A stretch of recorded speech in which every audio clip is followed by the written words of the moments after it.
मैं ये कहना चाहता हूँ, जहाँ जहाँ कारीगर काम करते हैं, कारीगर बहुत परेशान होता है।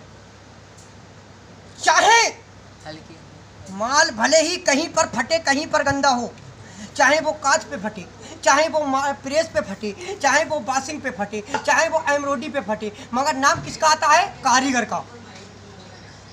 सभी ठेकेदार से शिकायत करता है कारीगर, पर ठेकेदार क्या करता है? उठाया, कलम चला दिया कि फलाना कारीगर ने फलाना पीस गंदा कर दिया है, उसके नाम में पीस डाल दिया जाता है। पर मेरे भाइयों, माल की इतनी हिफाजत करी जाती है। अब ये सफ़ेद माल है, हो सकता है ये कांच पे फट गया हो सकता है ये बासिंग पे फट गया हो, मगर नहीं मेरे भाइयों, नाम उसके ऊपर आएगा तो सिर्फ कारीगर का आएगा। ऐसा क्यों है? मेरे मेरे मेरे मुश्ताक भाई, मैं मुश्ताक के यहाँ काम करता हूँ, जयपुर दर्जियों के रास्ते पे फैक्ट्री है, कभी भी आप आना तो वहाँ पे देख लेना। मैंने एक दिन अपने सेठ से बोला, अरे सेठ जी, ये आप पीस लेके आए हो, ये मेरा पीस नहीं है। मेरा सेठ बोला, नहीं ये उवैस तेरा पीस है। मैंने कहा, सेठ जी, मैं जब माल बनाया करूं, आप मशीन से माल चेक करके ले जाया करो। अगर उसकी गंदा हो रहा है, जब भी जिम्मेदारी मैं ही लूंगा। अगर वो माल फट रहा है, जब भी जिम्मेदारी मैं लूंगा। इसका मतलब ये तो नहीं है कि माल एक हफ्ते पहले मेरे पास से चला गया, आप कांच से फाड़ के लिया मेरे पास, कि उवैस ये पीस तेरे नाम में डालूंगा। पर मेरे भाई, मैं ऐसा नहीं होने दूंगा। हाजिर मुझसे मेरा सेठ बोला, तू इतना बोलता है, एक बात बता,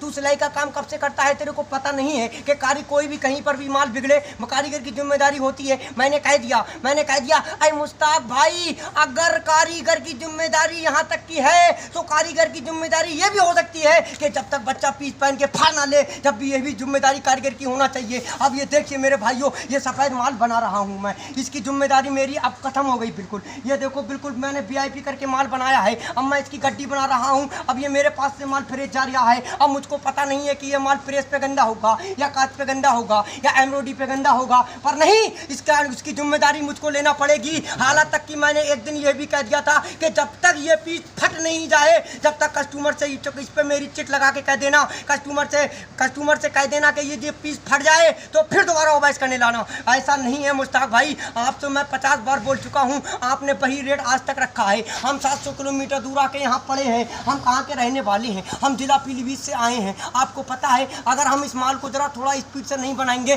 तो हमारे इसमें खाने खर्चे का पैसा नहीं निकलेगा। अरे मुश्ताक भाई, इतना तो आपको भी होना चाहिए कि रोटी अब से 3 साल पहले 4 रुपए की थी। जयपुर का आज वो हाल है, जो रोटी 5 रुपए की हो गई है, 7 रुपए की हो गई है। और आपको पता नहीं है, महंगाई बढ़ती जा रही है, और आप उसकी जिम्मेदारी पूरी कारीगर के ऊपर क्यों डाल रहे हो? मेरे भाइयों, मैं सभी कारीगर से ये अनुरोध लेता हूँ कि सभी कारीगर अगर हड़ताल नहीं कर सकते तो अपने अपने ठेकेदार से ये बात कह सकते हो कि माल मशीन पे चेक करके दो और मशीन पे माल चेक करके लो, जब भी जाके ये ठेकेदार कहीं के सुधरेंगे। वरना मेरे भाइयों, ऐसे ही काटो, ऐसे ही भरते रहो, काटो, ऐसे ही कटवाओ पैसे, ऐसे ही कटवाओ, किसी को कोई फर्क नहीं पड़ता। मगर मेरे भाइयों, ये समझने वाली बात है, एक कारीगर मजदूर है, वो सिर्फ मजदूरी करने आता है, अपने माँ बाप को छोड़ के आता है घर से। अगर उसको महीने में 15-16 हज़ार रुपये नहीं बचेंगे तो वो परदेश में क्या काम करेगा? अरे 200-250 रुपये तो वो घर में भी कमा सकता है। मगर नहीं मेरे भाइयों, इन ठेकेदारों से अनुरोध है, सभी ठेकेदार भाई और कारीगर भाई, मेरी बात सुनते हो तो मेरी वीडियो को लाइक करना और इसको आगे से ज़्यादा फैलाएं, ताकि हर कारीगर तक मेरी वीडियो पहुंचे। और भी किसी भी कारीगर का पैसा नहीं कटना चाहिए। कारीगर की सिर्फ जिम्मेदारी मशीन की होती है, वो मशीन से माल चेक करके ले, अपना हेल्पर भेजे, माल चेक करके ले जाए, माल चेक करके यहाँ पे माल दे जाए, बस बात खत्म। अब आप सोचो कि जब तक कस्टमर पीस पहन के फाड़ ना ले, जब तक की जिम्मेदारी है, तो मुश्ताक भाई साहब, आप आपसे हाथ इतने जोड़ते हैं, मैं आपसे हाथ इतने जोड़ रहा हूँ, मेरा हिसाब कर दीजिएगा, मुझे घर भेज दीजिएगा। मुझे ऐसी जगह काम नहीं करना है कि जहाँ पर आए दिन अल्टर।